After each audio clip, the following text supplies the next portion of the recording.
Assalamualaikum warahmatullahi wabarakatuh. Selamat pagi, salam sejahtera buat kita semuanya. Mudah-mudahan anak-anak ibu dalam kondisi sehat walafiat semua ya. Hari ini kita eh, topik kita model komunikasi pada mata kuliah komunikasi keperawatan. Jadi ada beberapa model komunikasi yang telah diungkapkan ataupun eh, udah ada teorinya dari beberapa ahli komunikasi dan ini perlu sebenarnya kita ketahui untuk sebagai pemahaman bahwa banyak sebenarnya model-model komunikasi yang bisa dilakukan. Nanti bisa diaplikasikan pada saat kita memberikan komunikasi kepada pasien ataupun kepada keluarga pasien ataupun justru ke masyarakat ya, jadi komunikasi massa. Kalau kita lihat apa sih sebenarnya yang disebut dengan model komunikasi itu? Jadi ini merupakan sebuah model konseptual. Jadi artinya tersusun dari beberapa konsep untuk menjelaskan katanya bagaimana proses secara operasional berarti ya, secara operasional bagaimana komunikasi antar manusia dan memperlihatkan proses komunikasi dengan menggunakan berbagai simbol. Jadi nanti ada beberapa ahli misalnya yang menitik beratkan kepada satu komponen atau yang satu lagi mengatakan bahwa prosesnya intinya di sini gitu. Jadi memang eh, semua model-model ini sah ataupun artinya kalau kita memakai model misalnya kayak model Shannon atau nanti ada beberapa model bisa memang kita lakukan, tetapi ada beberapa kondisi mungkin yang lebih cocok untuk melakukan komunikasi model yang mana misalnya nanti ya. Kemudian model komunikasi membentuk perspektif komunikasi dengan menguraikan komunikasi yang begitu kompleks menjadi lebih sederhana. Jadi artinya di situ di model itu akan diuraikan secara rinci bagaimana proses tahapan dari komunikasi itu berlangsung. Oke, kita lihat model yang pertama disebut dengan model stimulus respon.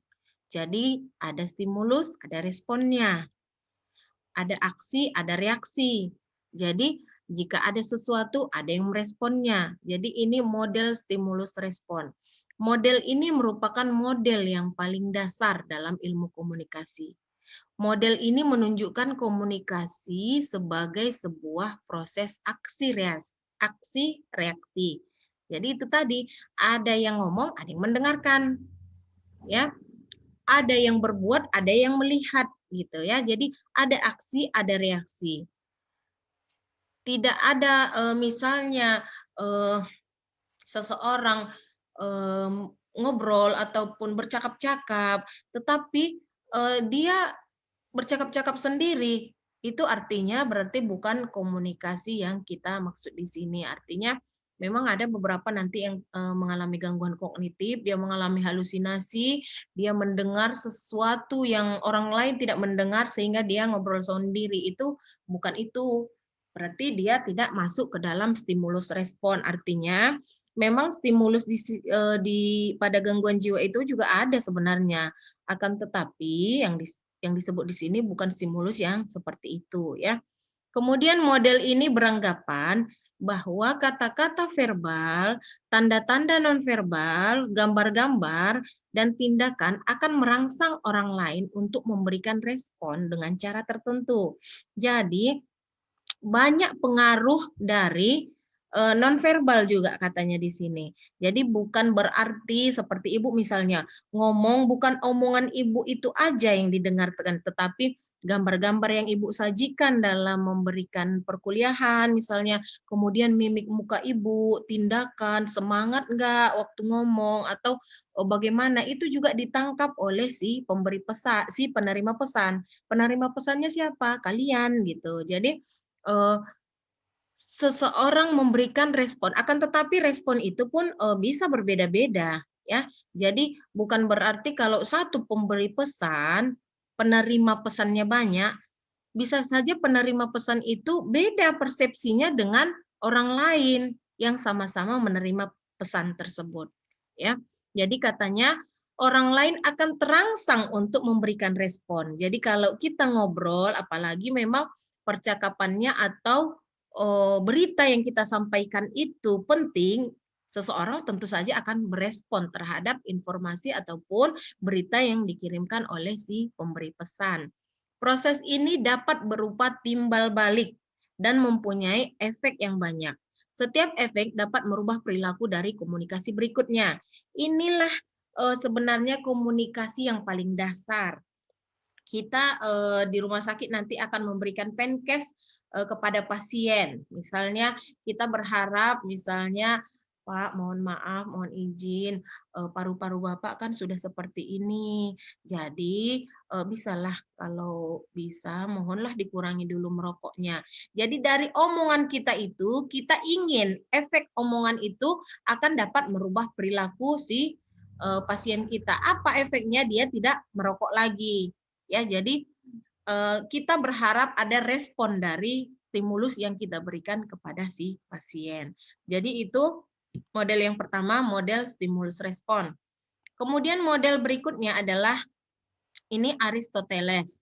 Model komunikasi Aristoteles adalah salah satu model komunikasi linier yang ditujukan untuk menggambarkan atau menjelaskan proses public speaking.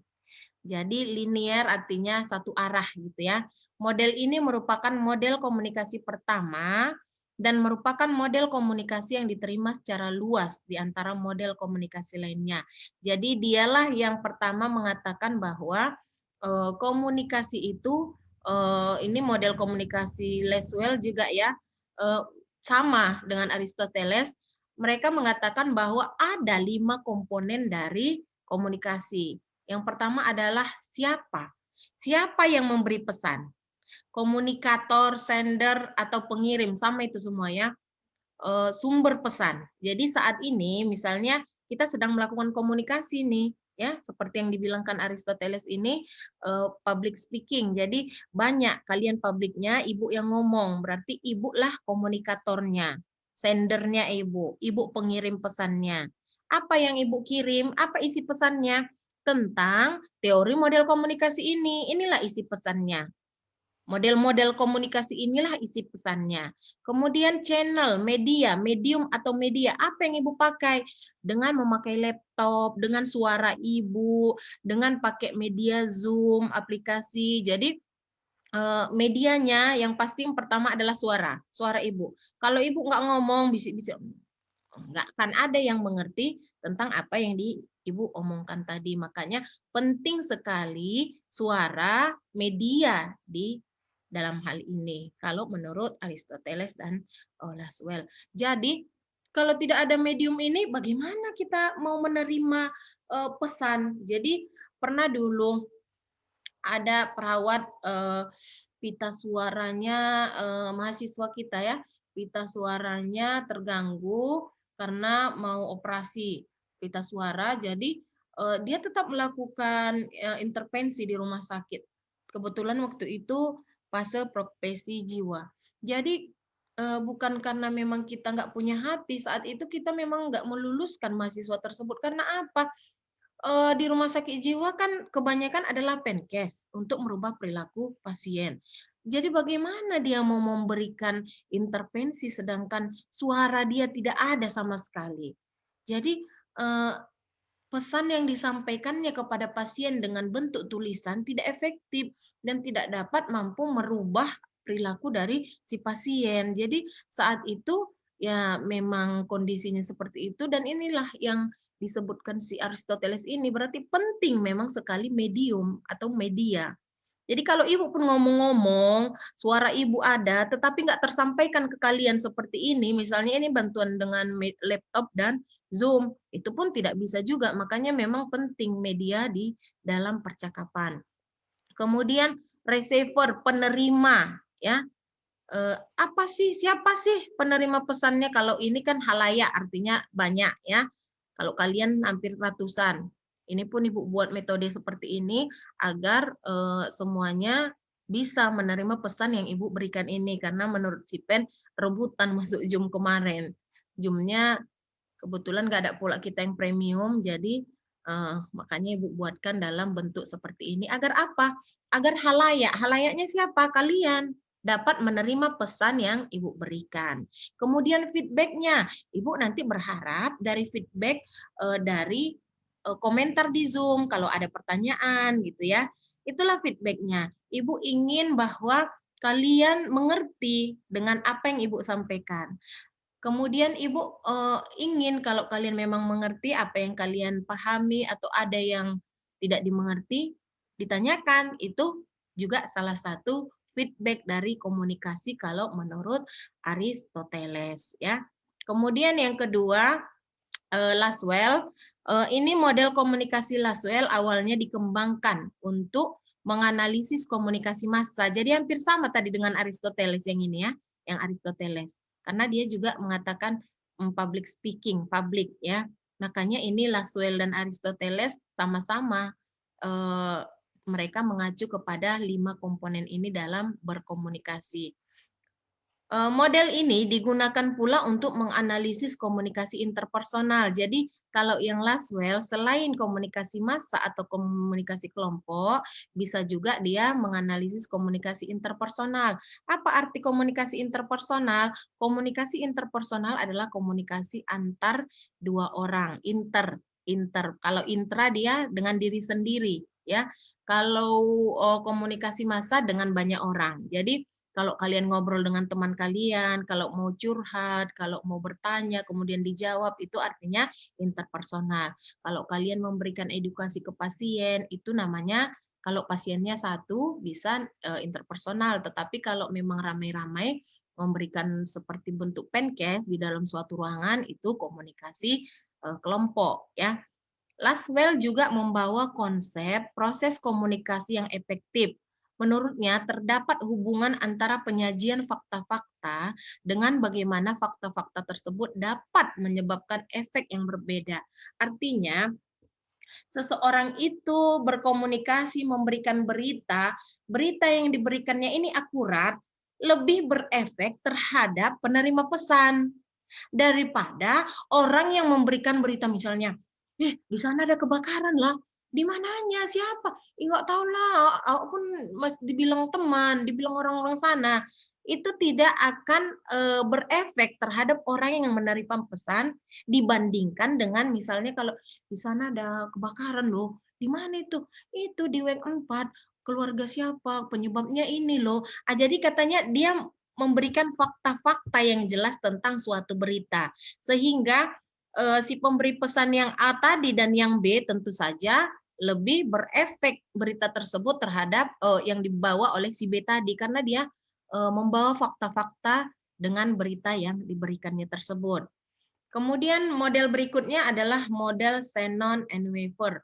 Model ini membahas tentang masalah dalam mengirim pesan berdasarkan tingkat kecermatannya. Model ini mengandalkan sebuah sumber daya informasi yang menciptakan sebuah pesan dan mengirimnya melalui channel, sama juga tadi media ya, channel kepada penerima yang kemudian membuat ulang recreate apa. Jadi maksudnya artinya mengulang kembali berita tersebut. Sah nggak? Benar nggak berita itu? Jadi si Shannon dan Weaver ini menitik beratkan bahwa berita itu diterima dengan bagus nggak oleh si penerima pesan. Jadi kalau di keperawatan jiwa, kebetulan kita nanti banyak memakai komunikasi keperawatan ini di keperawatan jiwa, ada itu nanti yang disebut di fase terminasi itu evaluasi secara subjektif, evaluasi secara objektif. Evaluasi secara subjektif, apakah Ibu senang dengan komunikasi yang kita lakukan ini? Kalau Ibu paham dengan apa yang saya berikan tadi, boleh Ibu ceritakan kembali apa tadi yang saya paparkan tentang penyakit Ibu. Jadi diulang apa yang kita komunikasikan agar apa? Agar kita yakin bahwa komunikasi kita itu sampai kepada si penerima pesan. Jadi dia menitik beratkan ke arah itu ya. Kemudian lanjut model komunikasi berikutnya model Scrum. Model yang memperkenalkan gagasan bahwa kesamaan dalam bidang pengalaman sumber dan sasaranlah yang sebenarnya dikomunikasikan. Karena bagian sinyal itulah yang dianut sama oleh sumber dan sasaran. Artinya katanya kalau komunikasi yang searah, komunikasi yang efektif itu adalah apabila si pemberi dan si penerima itu sama-sama paham tentang objek yang akan diberitakan. Jadi mereka paham, sama kayak sekarang ini misalnya, kalian calon perawat, ibu akan memberikan materi tentang apa-apa yang kalian perlukan di dunia keperawatan nanti. Itu akan bermakna lebih efektif daripada misalnya yang tidak ada, informasi itu tidak berguna untuk kalian terima. Itu kalau menurut si Scrum. Scrum berpikir bahwa komunikasi selalu membutuhkan 3 unsur. Ini pasti ya. Sumber tadi, pemberi pesan. Kemudian apa? Pesannya. Beritanya itu sendiri apa? Kemudian tujuan. Sebenarnya, jadi kalau kita lihat semuanya ini sama. Jadi inti dari model-model ini sebenarnya ya pasti adalah seperti yang Ibu sebutkan di awal tadi, ada pemberi pesan, ada penerima, dan ada isi berita yang diberikan. Cuma istilah-istilahnya aja yang berbeda ya. Kalau ini disebutnya source, message, bahasa aja sebenarnya destination ya. Kemudian lanjut ke model berikutnya, model Newcomb. Jadi kalau Theodore Newcomb melihat komunikasi dari pandangan sosial psikologi. Model ini juga dikenal dengan nama model ABX. Model ini menggambarkan bahwa A mengirim informasi kepada B tentang sesuatu. Jadi X ini sebenarnya berita. A ini adalah si pemberi pesan dan B adalah si penerima pesan. Model ini mengasumsikan bahwa orientasi A ke B atau ke berita itu tergantung dari masing-masing dan ketiganya memiliki sistem yang berisi orientasi. Ya, jadi ya sama dengan yang tadi sebenarnya. A pemberi, B penerima, X adalah beritanya. Oke, kemudian lanjut model Wesley dan McLean. Model ini berbicara dalam 2 konteks, komunikasi interpersonal dan massa. Jadi memang seperti yang Ibu bilang tadi, ada inter, ada intra, dan massa. Tapi dia tidak bercerita tentang intra di sini, dia bercerita tentang interpersonal dan massa. Dan perbedaan yang paling penting di antara komunikasi interpersonal dan massa adalah pada umpan baliknya. Di interpersonal, umpan balik berlangsung cepat dan langsung. Iyalah, kalau disebutkan, kalau kita kan, oh, tolonglah fotokopikan. Oke, kata temannya. Oke, kalimat oke itu adalah umpan balik dari apa yang diberitakan tadi. Dia meminta untuk memotokopi. Tetapi kalau di komunikasi massa seperti ini, kita seperti ini, Ibu kan nggak langsung meminta respon dari kalian. Jadi dia nggak langsung dia terlihat responnya. Sedang di komunikasi massa, umpan baliknya bersifat tidak langsung dan lambat. Jadi nanti Ibu meminta kalian memberikan pertanyaan ataupun hadir atau tidaknya di dalam kolom komentar, itu kan tidak langsung artinya. Butuh waktu, butuh jeda waktu agar kalian merespon apa yang Ibu berikan ya. Jadi itu bedanya kata si Wesley dan si McLean tersebut ya. Kemudian lanjut dengan model Gepner. Model ini merupakan perluasan dari model komunikasi milik Laswell, terdiri dari model verbal dan model diagramatik. Verbal seseorang atau si pemberi pesan mempersepsikan kejadian dan bereaksi dalam situasi melalui suatu alat, saluran, media, rekayasa fisik, fasilitas administratif seperti kita ya, fasilitas Zoom ya, dan kelembagaan untuk distribusi dan kontrol, untuk menyediakan materi dalam suatu bentuk dan konteks yang mengandung isi dengan konsekuensi yang ada. Jadi verbal, Ibu sebenarnya verbal ini langsung ya, omongan dengan kata-kata. Dengan kata-kata Ibu berharap kalian mengerti dengan apa yang Ibu omongkan. Kemudian model diagramatik, seseorang mempersepsi kejadian dan mengirim beberapa pesan untuk pemancar yang akan mengirim sinyal kepada penerima. Seperti misalnya drama, bentuk apa namanya teater, kemudian dia memerlukan apa namanya mempersepsikan kejadian beberapa pesan yang diberikannya itu kepada si penerima pesan tersebut.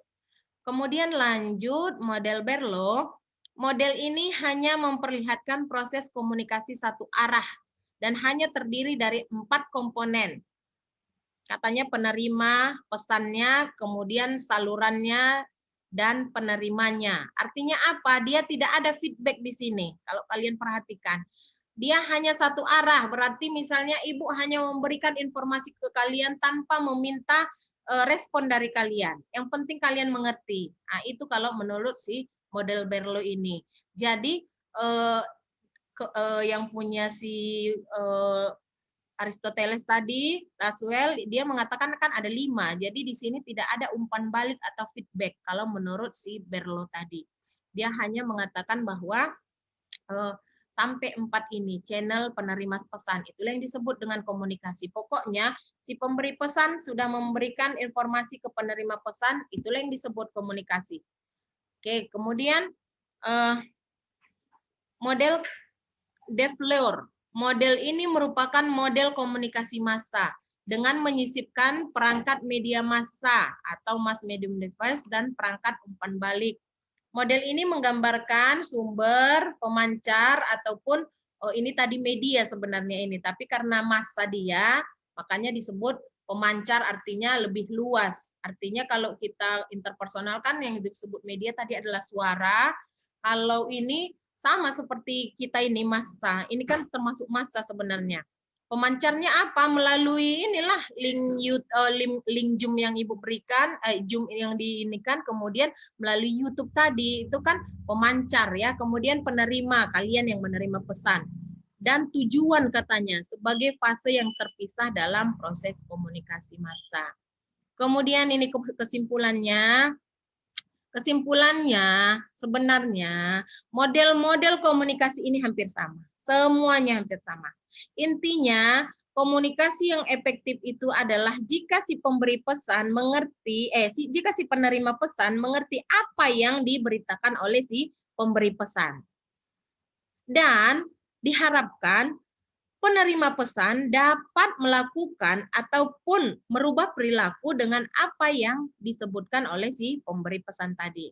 Jadi kalau kita di keperawatan, ilmu komunikasi ini sangat penting. Sangat penting karena apa? Karena kita akan melakukan komunikasi setiap saat dengan pasien kita. Dengan pasien kita, dengan keluarga pasien, dan juga dengan masyarakat tentunya nanti. Ya, jadi mulai dari sekarang anak-anak ibu sudah harus berlatih bagaimana cara berkomunikasi yang baik. Makanya kalau kemarin ada ujian-ujian OSCE ya dari media daring juga, kami sudah memperhatikan itu bagaimana cara kalian melakukan komunikasi walaupun dengan memang anggota keluarga kalian sendiri di rumah. Mudah-mudahan dari seringnya berkomunikasi seperti itu nanti akan terbiasa di rumah sakit. Dan banyak memang kompetensi keperawatan yang wajib. Selain komunikasi, ada caring, ada sikap yang harus bagus. Walaupun dia berkomunikasinya saya Bu, tapi dengan sikap yang tidak baik itu juga tidak diperkenankan ya. Jadi ada etika kita dalam berkomunikasi. Memang berkomunikasi, tapi komunikasinya alay. Banyak mahasiswa yang alay sekarang ngomong tidak sesuai dengan tempatnya. Kalau kalian mau ngomong, misalnya ngomong dengan teman, ya bedalah dengan ngomong dengan dosen misalnya, ataupun berbicara dengan pasien nanti. Akan sangat berbeda karena kita harus menempatkan posisi kita sesuai dengan peran kita saat itu. Kalau peran kita sebagai pemberi edukasi, kita wajib menunjukkan wibawa ya. Jadi kalau kita berperan sebagai anak, bagaimana cara ngomong yang bagus dengan orang tua. Jika kita berperan sebagai teman, barulah boleh seperti komunikasi-komunikasi yang kalian biasa lakukan. Jadi perhatikan tempatnya ya. Jadi itu saja sebenarnya model komunikasi yang akan, ini hanya perkenalan sebenarnya karena nggak akan mungkin juga lah soal uji kompetensi. Sebutkan apa yang disebut dengan model Berlo. Enggak ya. Cuma kalian harus tahu memang ada beberapa model-model komunikasi yang sudah ada dan itu sudah lama dari ahli-ahli tersebut. Oke, untuk sebagai penambahan di area kognitif kalian ya. Kalau untuk hafal pun kalian model Berlo adalah, model Aristoteles adalah, tetapi nggak dikerjakan di rumah sakit, nggak dikerjakan di kehidupan sehari-hari, ya sama aja. Walaupun nilainya A tapi ngomongnya nggak benar di lapangan ya sama aja, nggak ada gunanya. Jadi inti dari mata kuliah komunikasi keperawatan ini sebenarnya adalah agar kalian bisa melakukan sesuai dengan teori, sesuai dengan apa yang seharusnya. Demikian saja anak-anak Ibu untuk model komunikasi untuk mata kuliah komunikasi keperawatan untuk hari ini. Jika ada anak-anak Ibu yang kurang paham, boleh ditanyakan di kolom komentar. Ibu akhiri perkuliahan hari ini. Assalamualaikum warahmatullahi wabarakatuh.